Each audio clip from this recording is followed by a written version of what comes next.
Vous aimeriez découvrir quelques clés pour réussir votre vie? Regardez tout de suite cette vidéo.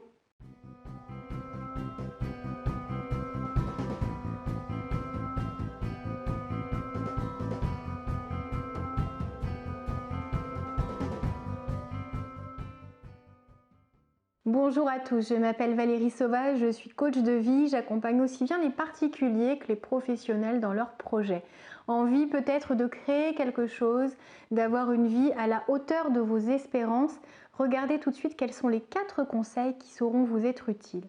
La première des choses revient vraiment au fait de croire en vous, de croire en vos rêves, de vous appuyer sur ce socle qui est la confiance en soi, qui vous permettra d'aller beaucoup plus loin, beaucoup plus vite, sans tomber, sans faire demi-tour au moindre obstacle et sans douter de vos rêves. Si vous avez réussi à identifier vos rêves, à savoir ce dont vous aviez véritablement envie, vous allez avoir besoin de beaucoup de choses. Vous allez avoir besoin de motivation, de faire preuve de volonté, de rester déterminé, d'être patient, d'être courageux parce que ça demande des efforts et tout un nombre de qualités dont on pourra parler sur d'autres vidéos. Si vous n'êtes pas encore abonné à cette chaîne, faites-le. C'est totalement gratuit et vous trouverez énormément de conseils pour vous aider à atteindre cette réussite attendue. En tout cas, comprenez que la confiance en soi est essentielle pour réussir dans la vie. Si vous manquez de confiance en vous, au moindre obstacle, vous ferez demi-tour, de peur de souffrir, de peur d'aller finalement vous prouver que votre manque de confiance a des raisons d'exister parce que finalement vous vous confrontez à des obstacles, peut-être parce que vous n'aviez pas la bonne stratégie. Et plutôt que de rebondir, vous risquez de vous résigner, de faire marche arrière, de vous critiquer en vous disant voilà, j'ai encore fait le mauvais choix. J'ai pas choisi la meilleure technique, j'ai pas développé la meilleure idée, je n'ai pas cette compétence-là, c'est à cause de ça. On est nombreux à créer des entreprises, à ne pas savoir exactement quel est le chemin le plus rapide, personne ne le sait. Certains tâtonnent plus que d'autres. Après, quand on est habitué, on connaît les stratégies, on sait ce qui augmente la potentialité de réussite. Mais en tout cas, sachez que la confiance en soi est vraiment un socle essentiel. Si vous en manquez, travaillez ce point-là, c'est essentiel. Le deuxième point que je tenais à aborder aujourd'hui est le fait d'être vraiment au clair avec ses objectifs, savoir vraiment ce que vous voulez, savoir pourquoi vous voulez l'atteindre et quelles sont les étapes à franchir pour aller au bout. Quelque chose qui est souvent oublié, c'est être suffisamment précis dans l'atteinte d'objectifs pour savoir quand vous aurez atteint. Parce que si c'est quelque chose de trop vague, par exemple, je veux devenir riche, c'est très subjectif. C'est-à-dire, qu'est-ce que c'est riche pour vous? Est-ce que c'est 30 000 euros? Est-ce que c'est 100 000? Est-ce que c'est 1 million ou 200 millions? Donc dites-vous, voilà, est-ce que d'ici un an, je veux 10 000 euros d'épargne? Est-ce que je veux 100 000? Est-ce que je veux avoir acheté 4 appartements? Si vous dites, je veux acheter des appartements et faire de l'immobilier. Ok, c'est un peu vague. Quand est-ce que vous aurez atteint cet objectif? Est-ce qu'à un appartement ou deux, vous aurez estimé que vous avez tenu vos objectifs? Est-ce qu'il vous en faudra 4, 5 pour être satisfait? Définissez quelque chose. Il y en a qui en achètent tous les 3 mois. Donc il faut vraiment être précis parce que ça permet finalement de rester motivé, de savoir ce qu'on attend de la vie, quels sont nos objectifs clairs, comment dans ces cas-là on définit une stratégie. C'est pas la même d'acheter un appartement que d'en acheter 4 dans une même année. Donc comprenez que pour définir une stratégie, il faut vraiment être au clair avec les objectifs que vous avez et savoir pourquoi vous avez ces objectifs-là. C'est capital pour éviter de se tromper, pour éviter de perdre du temps, de suivre finalement l'aspiration générale, parce que c'est très à la mode d'acheter des appartements, de jouer un petit peu avec cette machine à cash qui rapporte.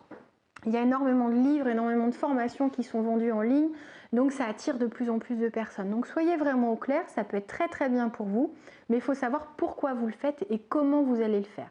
Donc pour affiner la stratégie, il faut connaître l'objectif précisément. On attaque la troisième clé.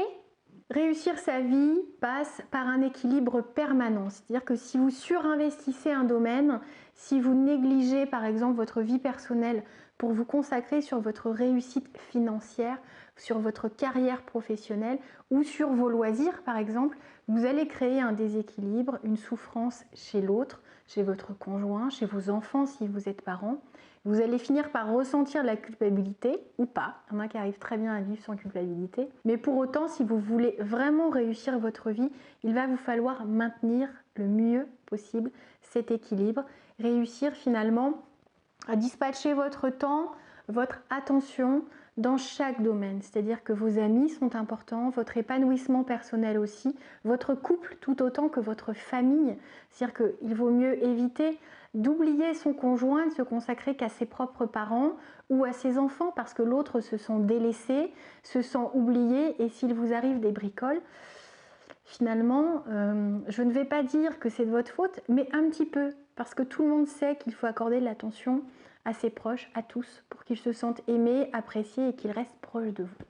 Donc faites attention de ne pas déséquilibrer. S'il y a besoin d'un coup de collier dans un domaine particulier, par exemple au niveau professionnel, parce que vous êtes en train d'évoluer, vous avez un examen à passer, ça vous demande beaucoup de temps, expliquez-le et vous serez compris.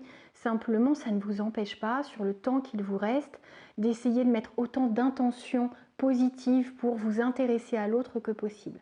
On attaque la dernière clé pour savoir quels sont les points qui peuvent vous aider à réussir au mieux votre vie.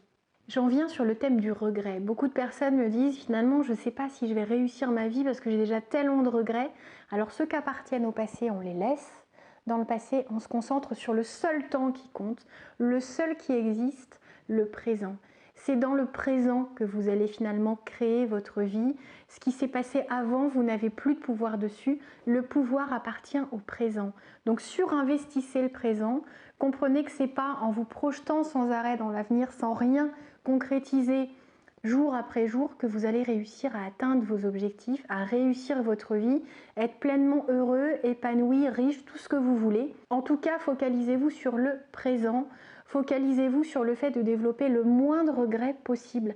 C'est capital. Ceux sur lesquels vous n'avez plus de pouvoir, laissez-les, oubliez-les, passez à autre chose, tirez-en des leçons importantes pour éviter de retomber dans ces pièges, mais évitez à l'avenir de recréer de nouveaux regrets.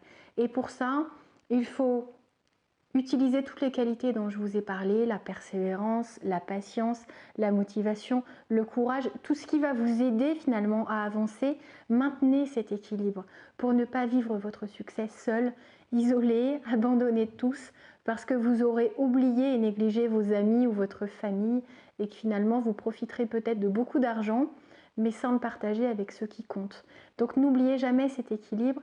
Évitez également de rester dans les regrets, de vivre dans le passé ou de trop vivre dans la projection à l'avenir de ce que peut être votre vie. C'est bien, ça aide à maintenir sa motivation, à garder le cap, à savoir pourquoi on le fait, mais il faut quand même que ça vous fasse agir étape après étape chaque jour. Vous pouvez chaque jour faire quelque chose qui vous rapproche de votre objectif, apprendre quelque chose, passer un coup de téléphone, avancer sur un dossier, visiter des appartements si c'est le but sur lequel vous vous êtes axé cette année par exemple. Mais en tout cas, comprenez que les regrets passés doivent rester là où ils sont, évitez d'en construire de nouveaux. Et pour ça, il faut savoir exactement ce que vous voulez faire et comment vous voulez utiliser votre vie et le temps qui vous est offert.